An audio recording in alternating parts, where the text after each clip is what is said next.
Hello dear student, career academy में आइए आज आपको हम बताते हैं अलग तथ्य के क्वेश्चन बताएंगे जो हर बार आपको एग्जाम में आते हैं। और यही नहीं, आपको यहाँ तक आप पढ़ेंगे हाई स्कूल के बाद आगे भी किसी कंपटीशन में जाएंगे या किसी कुछ भी करना चाहेंगे उसमें आपको ये बहुत ज़्यादा सहयोग होंगे, क्योंकि इनको कोई बताता नहीं है, सिर्फ रटाता है। हम इसको बेस बेस भी कराएंगे और आपके इस एग्जाम में यानी यूपी बोर्ड या बिहार बोर्ड किसी भी बोर्ड से हो आप और 2023 में एग्जाम देने वाले हो और आपका मैथ का पेपर है, तो इस वीडियो में बने रहिए। आपके लिए बहुत ही ज़्यादा इंपॉर्टेंट वीडियो है, कुछ ज़्यादा टाइम की नहीं है, बिल्कुल बेसिक से समझाने की कोशिश करेंगे। देखो सुनो कि हम संख्याओं संबंधी तथ्य यानी जो फैक्ट रिलेटेड टू नंबर यानी नंबर्स, यानी जो कहने का मतलब हमारा ये है कि जो संख्या से रिलेटेड जो क्वेश्चन आते हैं, कैसे आते हैं क्वेश्चन वो भी आपको दिखाएंगे। पहले दो तीन बातें जान लीजिए। क्या जान लीजिए? पहली बात ये जान लीजिए, देखो साफ साफ आपको दिखाई दे रहा है कि 1 2 3 3 4 5 6 7 8 क्रमागत संख्या है, यानी एक जो क्रम से चलेंगी वो क्या होंगी? क्रमागत संख्याएं होंगी। ठीक। और जो 2 4 6 8 10 12 और 14 यानी जो दो दो के क्रम में चलेंगी, यानी क्या है? सम क्रमागत तो है पर सम संख्या है। कैसी है? सम संख्या है। ऐसे ही 1 3 4 5 ऐसे क्रम से चलेंगी तो क्रमागत ये भी है, पर कौन सी है? विषम संख्या। ये आप जानते हो। अच्छे से इतना ही सीखना और कुछ ज़्यादा से ज़्यादा नहीं सीखना है आपके लिए। ठीक है, तो इतना जान लीजिए। अब आगे इसके बारे में हम क्या बताते हैं आपको। तो देखिए, इससे ज़्यादा क्या आपको जानना है कि आपको कुछ नहीं जानना, बस इससे ज़्यादा इतना जानना है कि किसी प्राकृत संख्या में एक जोड़ दें तो अगली प्राकृत संख्या होगी, या एक घटा दें तब भी एक जो पिछली संख्या होगी वो भी प्राकृत होगी। दो क्रमागत प्राकृत संख्याओं का अंतर एक होता है। और यानी विषम सम हो या विषम हो, उन दो क्रमागत संख्या हैं और सम या विषम है, उनका अंतर क्या होगा? हमेशा दो रहेगा। ठीक। ऐसे ही निम्नलिखित बातें, यानी जैसे हम किसी को मानते हैं प्राकृत संख्या x मानते हैं, तो कहने का मतलब ये है कि अगर उसको प्राकृत संख्या दी जाएंगी तो x + 1 x 2 प्लस ऐसे करके दिया हुआ है। इसमें कुछ नहीं है, तो आप समझ सकते हो, आसानी से समझ सकते हो। बताया कि दो संख्याओं का योग ज्ञात हो, यानी आपके पास दिया हुआ है, तो एक संख्या मान लीजिए उसमें x है, तो दूसरी संख्या कैसे निकालोगे? दूसरी संख्या निकालोगे, दोनों संख्या को जो योग दिया है उसमें से x माइनस कर दोगे। ठीक, ऐसे ही करके अंतर वाला है। अब ये सबसे मेन पॉइंट है ये वाला, तो ये वाला समझ लीजिए क्या है इसमें। इसमें है कि दो अंकों की किसी किसी संख्या में यदि इकाई का अंक x है और दहाई का अंक y है, तो वह संख्या कैसे लिखी जाएगी? ऐसे लिखी जाएगी। कहने का मतलब ये है 10y + x, और इसी संख्या को यार विपरीत कर दिया जाए, पलट दी जाए, तो क्या हो जाएगा? 10x y में है, इकाई में दहाई का अंक इकाई के परस्पर यानी आपस में बदल दी जाए, कैसे? इकाई का दहाई और दहाई का इकाई, तो कर दिया जाए तो क्या हो जाएगा? 10x + y, ये हो जाएगा। ठीक है, इतना समझ सके हो आप। इतना समझने के बाद कुछ नहीं करना, अब आ जाइए अपने क्वेश्चन पर। देखिए सामने अपने क्वेश्चन पर आ गए, यानी क्वेश्चन क्या है कि संख्या संबंधी एक क्वेश्चन है, तो इसका आंसर आप कैसे दोगे? ना टाइम लेते हुए आप जल्दी से चलते हैं। अभी आपने सीखा था कि दो अंकों की कोई संख्या है और क्या कह रहा है कि दो अंकों की कोई संख्या है, हमने मान लिया। ठीक है, और अंकों को परस्पर बदलने पर प्राप्त संख्या का योग 132 है। यदि 12 जोड़ दिया जाए तो प्राप्त संख्या अंकों के योग की 5 गुनी हो जाती है। तो संख्या क्या है? पहले क्वेश्चन को हमने पढ़ा, यानी संख्या पर आधारित हमने बहुत हार्ड क्वेश्चन लिया है। इससे छोटे छोटे क्वेश्चन बनेंगे वो आप कर सकते हो। हमने हार्ड क्वेश्चन लिया है क्योंकि ऐसा ही एग्जाम में आएगा। ऐसा क्वेश्चन एक न एक एग्जाम में आ सकता है, ये भी आ सकता है, कोई दिक्कत नहीं है। इसलिए आप क्या करें, अच्छे से पढ़ लें। और ये बता दूं मैं कि यूपी बोर्ड में 2019 में आया था। ठीक है, इसके लिए आप मान लें हमारी बात। तो देखें क्या है इसमें। सबसे पहले कुछ नहीं करना, स्टार्ट करते हैं क्या कि माना देखो अंकों को बदला है तो मानना पड़ेगा। इसमें माना संख्या में इकाई का अंक x तथा दहाई अंक y है। और अभी हमने बताया था कि ऐसा कुछ दे रखा है कि दहाई का अंक और y का अंक ऐसे, सॉरी, इकाई का अंक देखो तो कैसे लिखते हैं, तो वह संख्या क्या होगी? तब कह सकते हैं, तब संख्या क्या बनेगी? जो संख्या बनेगी वो क्या होगी? यानी दहाई का अंक क्या है? y, तो क्या बनेगी? 10y + x, ये बनेगी आपकी संख्या। समझ में आया? ठीक। अब आगे क्या कह रखा है उसने, क्या बोल रखा है, ये देख लीजिए एक बार, अच्छे से पढ़ लें एक बार। तो इसमें क्या है कि हमने देख लिया, इसमें सिर्फ कुछ नहीं है, यानी 10xy प्लस इतना लिख दिया। अब ये परस्पर बदलने पर, इसने बोला द्वारा से परस्पर बदलने पर, देखो यहाँ से बोला परस्पर बदलने पर, तो हमें कह सकते हैं परस्पर बदलने पर, जो संख्या को बदलोगे परस्पर संख्या बदलने पर जो प्राप्त संख्या होगी वो क्या होगी? फिर मैंने बोला था 10x, दही का अंक हो जाएगा, और भाई ऐसा ही तो बोला था मैंने, क्योंकि जब परस्पर बदलेंगे ये दही आएगा, दही का मतलब यानी 10x हो जाएगा प्लस y। ठीक है, ये हो जाएगा। ये होने पर अब किसे क्या बोला इसने? अब आगे बोला है कि अगर 12 जोड़ दिया जाए, कितना? अगर इसमें, सॉरी, इसका योगफल, तो बदलने पर प्राप्त संख्याओं का योगफल। तो अच्छा, अब क्या होगा? योगफल कितना उसने दिया है, दोनों संख्याओं का योगफल करेंगे कितना?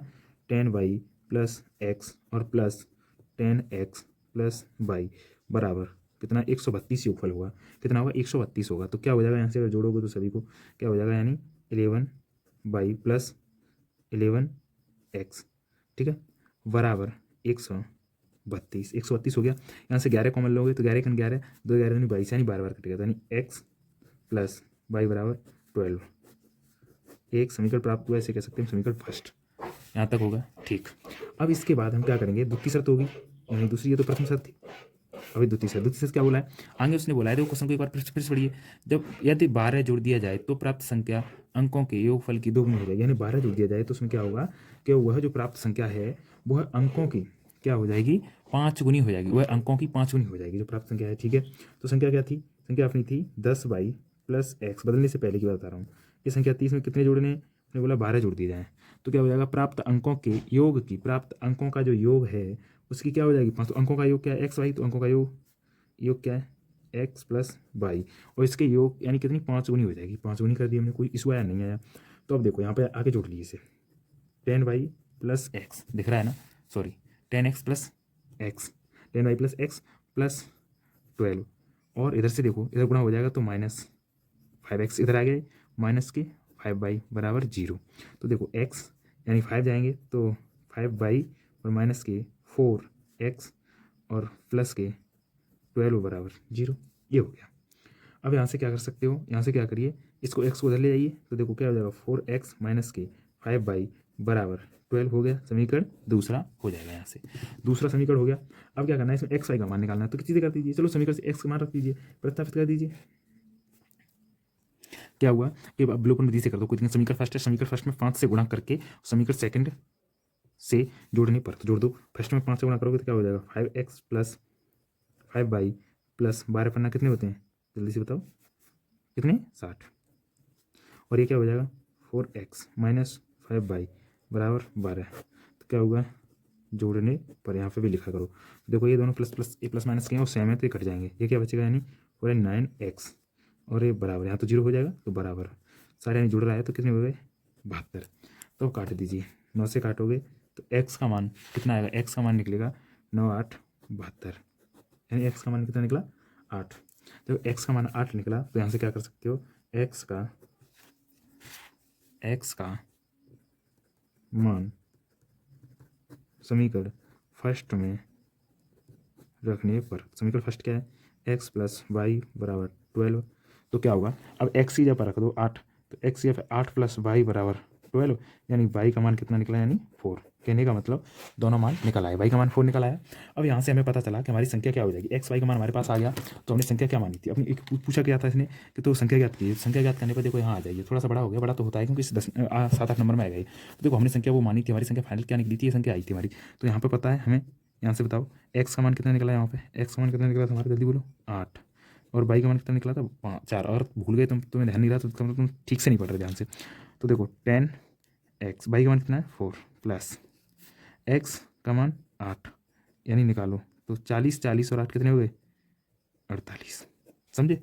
अब तुम सर ऐसे कैसे, तो देखो ऐसे कि x क्या था इकाई का अंक, y क्या था दही की जगह पर कैसे रखोगे, यानी कहने 8 और 4 ये भी 48 आएगा, पर ऐसे लॉजिक है, यानी ऐसे सही आ गया, आपका क्या हुआ आंसर हुआ। आप क्या करोगे जल्दी से इसका स्क्रीनशॉट ले लो, यहाँ तक ये क्वेश्चन है, क्वेश्चन के बाद क्या है कि आपका सॉल्यूशन दे रखा है, देखो दोबारा में स्क्रीनशॉट ले लीजिए और अच्छे से तुम खुद देख लीजिए, नहीं तो साथ साथ कर ही रहे होगे तो आपको अच्छे से समझ में आ गया होगा। ठीक है, चलो मिलते हैं नेक्स्ट वीडियो में। ये वीडियो ज़्यादा लंबी हो रही है, इसलिए हमने क्या बताया कि संख्या से संबंधित जैसे प्रश्न बनते हैं कैसे हल करना है, उसे कैसे नहीं करना है, वो आपको हमने सब बताया था। अब क्या करना है, इस पर आप विशेष तरीके से समझिए, समझने की कोशिश कीजिए, नहीं आए तो हमारे कमेंट कीजिए, और कमेंट करने पर फिर हम आपकी सारी दिक्कत दूर कर देंगे। अगर फिर भी आपकी समझ में नहीं आता है, आपको कुछ इश्यू होता है, तो आप एक काम करिए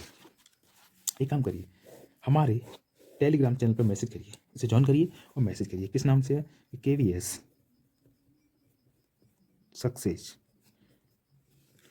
स्टडी पॉइंट के नाम से है, समझ गए ना। पूरा लिखना चाहते हो तो यहाँ से देखो KVS सक्सेस स्टडी पॉइंट, और इसमें भी कोई दुविधा है तो बस 9528273113 ये हमारा व्हाट्सएप नंबर है, यानी व्हाट्सएप नंबर है, इस पर क्या करें आप, एक मैसेज करने पर सारी दुविधा खत्म हो जाएगी, आप जो भी चाहेंगे वो होगा, डायरेक्टली हमसे बात कर सकते हो। ठीक है, जय हिंद साथियों, मिलते हैं नेक्स्ट वीडियो में।